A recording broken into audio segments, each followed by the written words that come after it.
هل ممكن الموظف يتفصل من شغله كده فجأة من غير أي إنذار؟ خلينا أشرح لك القانون بيقول إيه. القانون المصري بيحمي الموظف ومفيش فصل كده من دماغ صاحب الشغل، لكن في نفس الوقت القانون بيدي صاحب العمل الحق إن هو يفصل العامل من غير إنذار، بس الكلام ده طبعا في حالات معينة. إيه هي الحالات المعينة دي؟ من أهم الحالات دي وهي لو العامل ارتكب غلط جسيم، زي إنه مثلا يغيب أكتر من 10 أيام متقطعين أو 5 أيام متواصلين بس من غير أي سبب.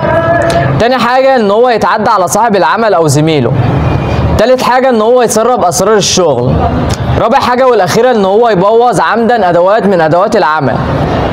لكن غير كده الفصل لازما يكون بإنذار مسبق. طب مدة الإنذار ده بتبقى قد إيه؟ بتبقى شهرين لو العامل شغال بقاله أكتر من سنة، وشهر واحد لو العامل شغال بقاله أقل من سنة.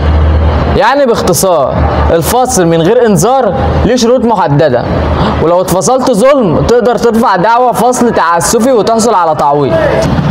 فانت كعامل خليك فاهم حقك عشان محدش يقدر يضحك عليك.